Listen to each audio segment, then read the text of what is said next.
Samajwadi party के राष्ट्रीय प्रवक्ता दीपक रंजन जी इस वक्त हमारे साथ हैं। दीपक जी, एक बड़ा प्रकरण पिछले 2 दिनों से राजधानी लखनऊ में सरगर्मियां बटोरे हुए है। बगल का जो बाराबंकी जिला है, श्री राम स्वरूप यूनिवर्सिटी, और वहाँ पे सैकड़ों की संख्या में ऐसे छात्र हैं जो लॉ कर रहे हैं और स्कूल के पास मान्यता ही नहीं है। छात्रों ने प्रदर्शन किया तो उनको मिली लाठियाँ।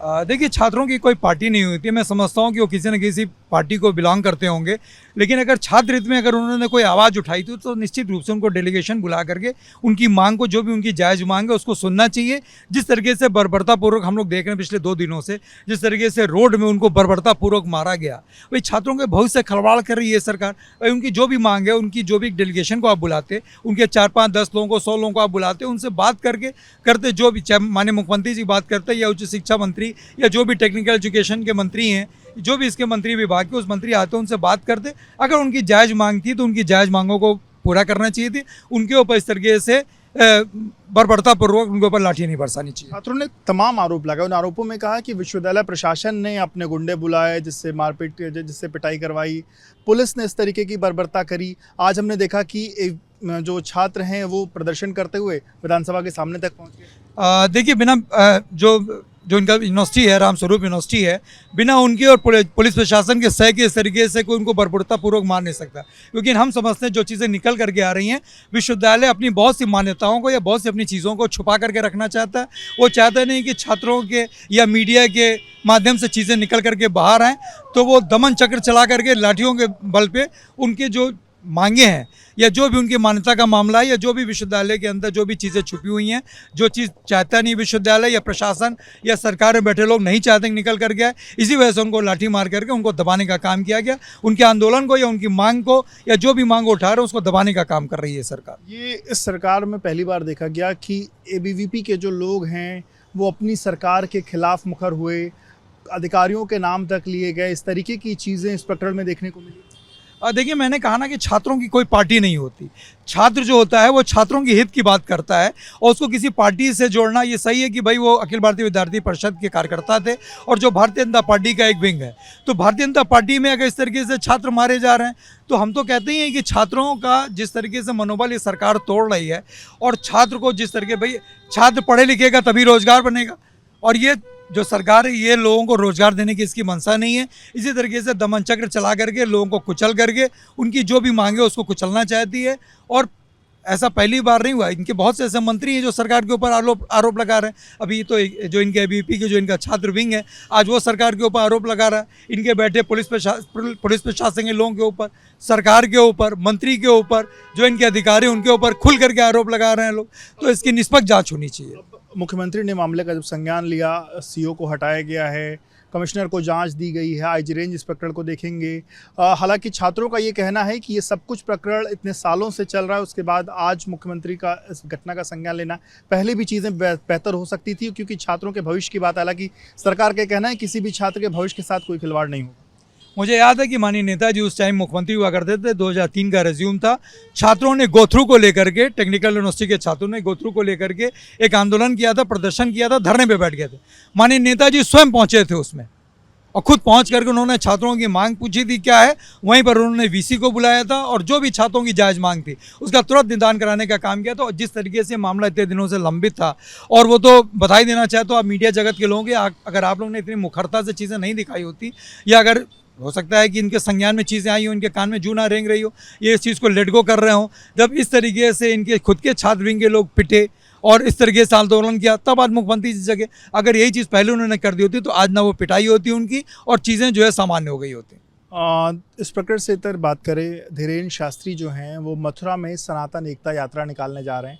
उनका कहना है कि जब तक प्रभु श्री कृष्ण को वहाँ पर विराजमान नहीं कर लेंगे तब तक इस तरीके की जो यात्राएं हैं वो निकलती रहेंगी। और उनका कहना है कि अभी तो इस लड़ाई की ये शुरुआत है, आगे ये लड़ाई और भी बड़ी होगी। देखिए स्वामी जी, अब ना मालूम किसकी भाषा बोल रहे हैं, मैं नहीं कह सकता, लेकिन मैं इतना जरूर कहना चाहता हूँ कि हमारा देश जो है वो संविधान से चलेगा। अगर संविधान इसकी इजाज़त देता है तो आप बिल्कुल आप उस पर आगे बढ़िए, लेकिन किसी साधु संत या हमारे यहाँ पे कहने से देश नहीं चलेगा। हम भी बहुत सी चीज़ें चाहते हैं, तो अगर वो चीज़ संविधान में नहीं है तो हम इस चीज़ को नहीं कर सकते। तो जो चीज़ संविधान में होगा उस चीज़ को आप आगे बढ़िए, बिल्कुल आप आगे बढ़िए, लेकिन साधु संत जिसकी भाषा बोल रहे हैं वो किसी से छुपी नहीं है।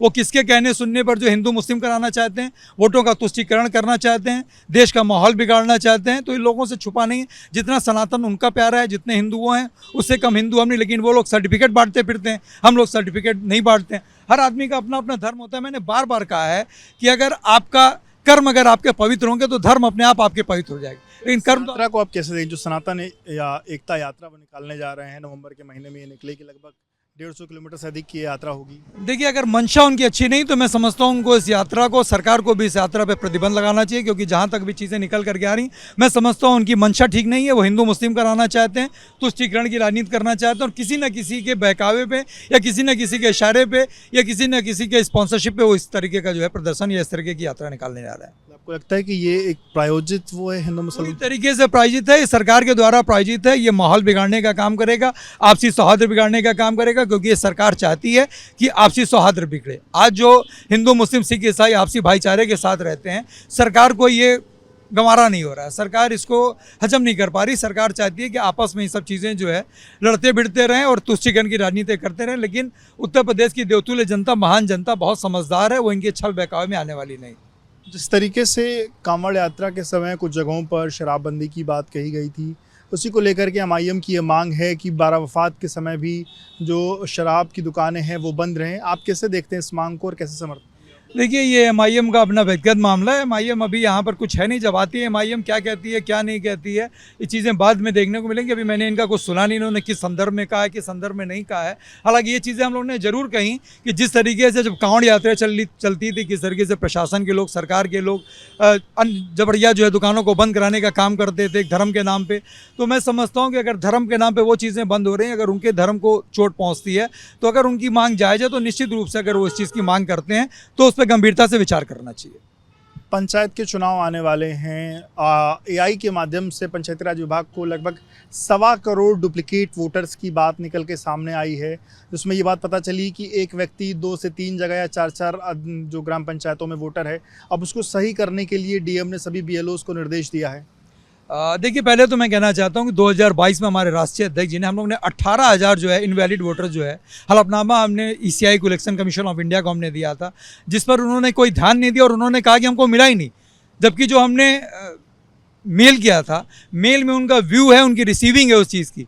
अगर आपको मिला नहीं तो डीएम 18,000 में 6-7 वोटरों को कैसे कहते हैं? हाँ, कि कुछ वोट जो है गलत पाए गए और वो मृत थे, इस वजह से उनका हमने नाम काटा। अगर वो मृत थे तो उनका डेथ सर्टिफिकेट कहाँ है?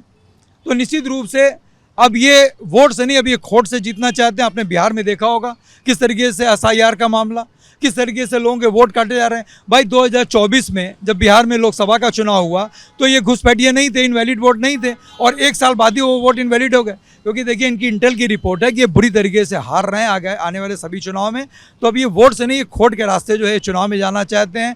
ये जबरिया लोगों के वोट काट रहे हैं, कुछ लोगों के वोट जोड़ना चाहते हैं। बिहार में आपने देखा होगा कि किस तरीके से बिना फॉर्म भरे लोगों के ये वोट जोड़ते चले जा रहे हैं। आप लोग डुप्लीकेट वोटर्स का जो मुद्दा उठा रहे थे, अब लगता है कि उस मुद्दे की तरफ कहीं ना कहीं बाकी लोग का भी ध्यान गया और अब ये जो 1.25 करोड़ डुप्लीकेट वोटर्स निकल के सामने? देखिए, ये सरकार की मंशा ठीक नहीं हो। अगर इस तरीके से गलत चीज़ें अगर होंगी निकल करके, देखिए हम तो बार बार इस चीज़ को कहते हैं कि भाई अगर किसी का डबल वोट है, 2 वोट है किसी का, तो ठीक है, आप 1 वोट आप उसका काट दीजिए।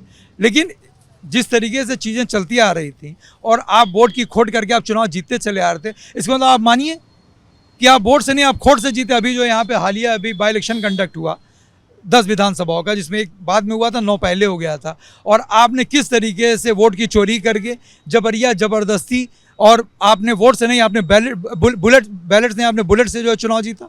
तो हम तो बार बार कहते हैं भाई ठीक है, ईवीएम अगर आप नहीं बंद करते हो, हम ईवीएम से जीतेंगे और फिर हम ही जो है ईवीएम को ख़त्म करने का काम करेंगे। क्योंकि जितने भी डेवलप्ड कंट्रीज़ हैं, कहीं पर भी देख लीजिए आप, ईवीएम से चुनाव होता हो। तो भाई अमेरिका इतना विकासशील देश है, हम लोग अमेरिका से कहीं ना कहीं बराबरी करने की कोशिश करते हैं। ठीक है, हमारा देश तरक्की कर रहा है, आगे बढ़ रहा है, लेकिन अमेरिका में भी, यूएस में भी ऑप्शन है कि अगर आप ईवीएम से वोट देना चाहिए तो ईवीएम से दीजिए, अगर आपको बैलेट से वोट देना तो आप बैलेट से दीजिए। अगर आप बिल्कुल ही पाक साफ हैं तो आप एक बार बैलेट से वोट दे करके आप वोटिंग करा करके क्यों नहीं आप देखना चाहते हो? भाई जनता की मांग है, हमारी विपक्षी पार्टियों की मांग है कि आप बैलेट पेपर से आप वोट कराओ। आप क्यों नहीं कराते हो? आप क्यों पीछे हटते हो? तो कहीं ना कहीं दाल में कुछ काला है, और इसको हम लोग, विपक्ष के लोग, इंडिया ब्लॉक के लोग, हम लोग इनकी किसी भी जो है इनके मंसूबे को हम लोग कामयाब नहीं होने देंगे। बहुत बहुत शुक्रिया बात करने के लिए। तो आप दीपक रंजन जी को सुन रहे थे, जिन्होंने एबीपी न्यूज़ से अलग अलग विषयों पर अपनी राय रखी।